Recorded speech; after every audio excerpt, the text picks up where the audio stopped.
ተወዳጁ አርቲስት ዳዊት አባተ ምን ገጠመው? በእንባ ተሞልቶ ያለፈበትን የህይወት መንገድ ያጋራበት ብሎም ደግሞ ያልተነገረውን ድብቅ የህይወት ፈተና ያለፈበትን ቅጽበት በተመለከተ ከሰሞኑ በአንድ ቃለ መጠይቅ ላይ ያነሳው ጉዳይ የብዙዎች ልብ ነክቷል።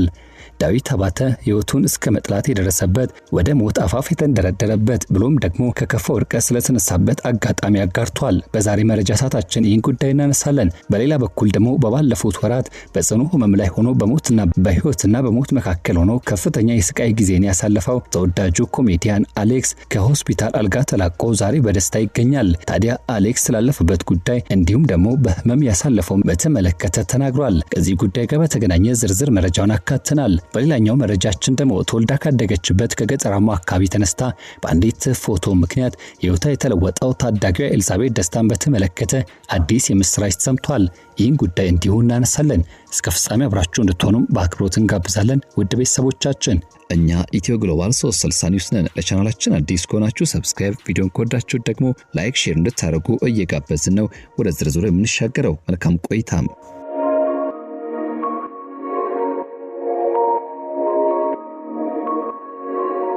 ወደ ቀዳሚ ጉዳያችን ስናልፍና ስንሻገር በቅርቡ ታሞ በከባድ ሁኔታ ላይ የነበረው ኮሜዲያን አሌክስ በህመሙ ጊዜ ያሳለፋቸው ውጣ ውረዶችና ተያያዥ ጉዳዮችን ስለማጋራቱ እናነሳለን። በሞት ብዬ ተመኝቼ ነበር ሲል ተደምጧል።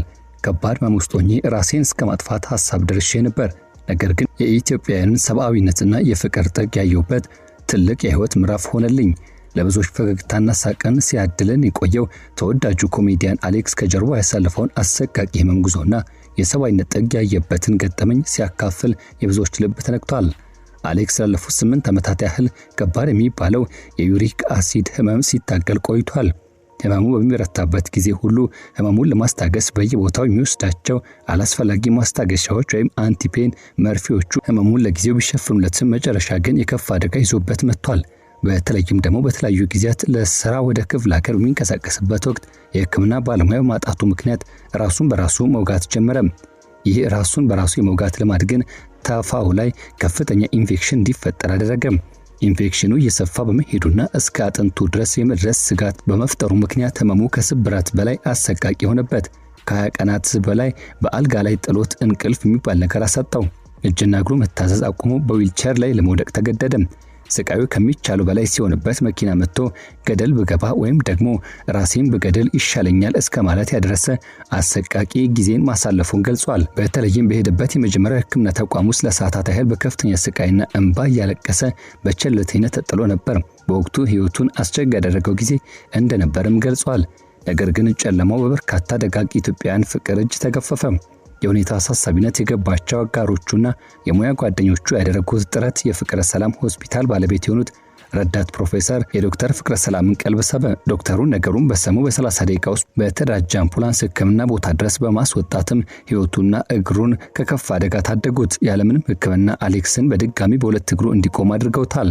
አሌክስ በዚያ ጨለማ ቀኑ ያየው የሰው ልጅ መልካምነት እጅግ ድንቅ ነበር። የማያውቃቸው አዛውንት ከኪሳቸው ብር አውጥተው በዚህች ውሃ ጠጣ ብለው የሰጡት አባት፣ እምነትና ቅባ ቅዱስ ይዛ ልትጸልይለት የመጣች እህት፣ ከአሜሪካ ሳትቀር የህክምና መድኃኒትና ድጋፍ የላኩለት ኢትዮጵያውያን፣ የሰፈሩ ወጣቶችና ደጋፊዎቹ በየቀኑ ቤቱን በማንኳኳት ያሳዩት ፍቅር ሁሉም በገንዘብ የማይተመኑ የሰብአዊነት ማሳያዎች እንደነበሩ ገልጿል።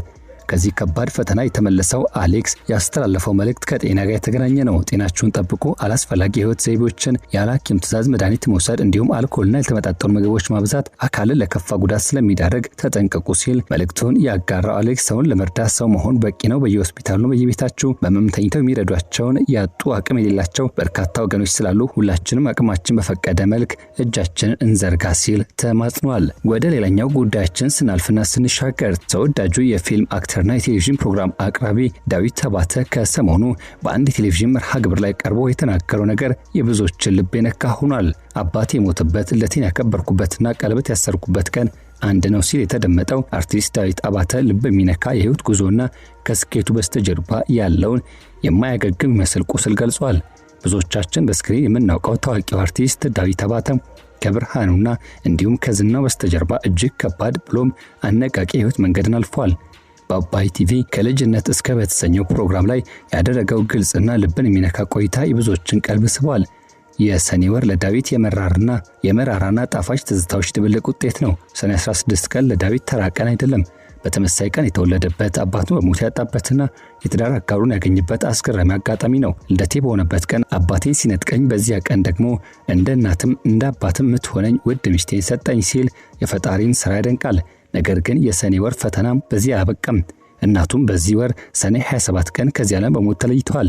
በልጅነት ህልሙ ታዋቂ አትሌትና ሯጭ የመሆን ህልም የነበረው ዳዊት ህይወት ባላሰበው መንገድ መርታ ወደ አርቲስትነት ጎራ ቀላቀለችው። አላደንኩሽም፣ ስስት፣ ወደው አይሰርቁ፣ ሁለት መታወቂያና ሌሎች በርካታ ፊልሞችና በተከታታይ ቴሌቪዥን ድራማዎች ላይ ድንቅ ብቃቱን አሳይቷል። ነገር ግን የስኬት ማማ ላይ ከመድረሱ በፊት ከባድ የጨለማ ጊዜያትን ስለማሳለፉ የገለጸው ዳዊት አባተም የአባቱ ህልፈት ባስከተለበት ከፍተኛ ሐዘን ብሎም ስብራት ምክንያት የሚቆጣጠረውና የሚመክረው አባት በማጣቱ ምክንያት ለ4 እና ለ5 ዓመታት ያህል ተስፋ መቁረጥ ውስጥ ወድቆ ጫት መቃም፣ ሲጋራ ማጨስ፣ መጠጣትና መስመር መሳት ውስጥ ገብቶ እንደነበርና ያን ጊዜ አሁን ድረስ በከፍተኛ ቁጭት እንደሚያስታውሰው ይናገራል። የቀን ስራ እየሰራ ልብስና ጫማ መግዣ አጥቶ አፈር ቧጦ ያለፈው ዳዊት ህይወቱን ሙሉ በሙሉ የቀየረበት ትልቅ ለውጥ ምዕራፍ ተከፈተለት። ወደ ቤተክርስቲያን በመጠጋት በኪዳነ ምሕረት ውስጥ ጸበል መቅዳትና ማገልገል ህይወቱን ለፈጣሪ ሰጠም። ያ የተስፋ መቁረጥና የስቃይ ዘመን አልፎ እግዚአብሔር በስራው በትዳሩና በህይወቱ ባረከው።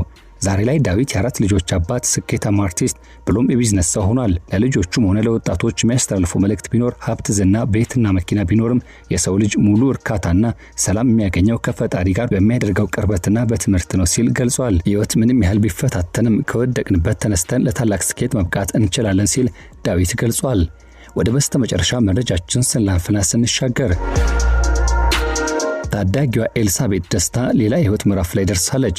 ከእርሻ መሬት እስከ ዓለም አቀፍ የዝና ማማ ያሻገራት የታዳጊዋ ኤልሳቤጥ ታሪክ በአንዲት ቅጽበት በተቀየረ ማግስት ነገሮች ሁሉ አዲስ መልክ እያዙ ይገኛሉ። ዛሬ ላይ ኤልሳቤጥ ደስታ የህይወት ጉዞ በተፈጥሮ ውበት፣ በጽናት፣ በራስ መተማመንና በኢትዮጵያዊ ኩራት የተሞላ እውነተኛ አነቃቂ ታሪክ ሆኖ እንደ ብርሃን እየጎላችና የደመቀች ድንቅ የብራንድ ሞዴል ወይም ፕሮፌሽናል ብራንድ ሞዴል ለዓለም አቀፍ መድረክ የበቃውን አዲስ አቅም ያለው የኢትዮጵያ ትውልድ በኩራት የምትወክል ታዳጊ ለመሆን በቅታለች። በቅርቡ የተጋሩት ፎቶዎችም ይህን የሚያሳዩ ሲሆን ተወልዳ ካደገችበት ከዚያች ገጠራማ አካባቢ በአንዲት ፎቶ ቅጽበት ህይወቷ የተቀየረውና የተለወጠው ይህች ታዳጊ ዛሬ ዓለም አቀፍ ሞዴል ወደ መሆኑ በር ደርሳለች። በተፈጥሮ ውበቷና በጽናቷ የብዙዎች ቀልብ የሳበች የምትገኘው የኤልሳቤጥ ጉዞ ገና የሚቀጥል ብሎም ለነገ ብዙ ተስፋ የተሰነቀ መሆኑን ለመግለጽ አያዳግትም።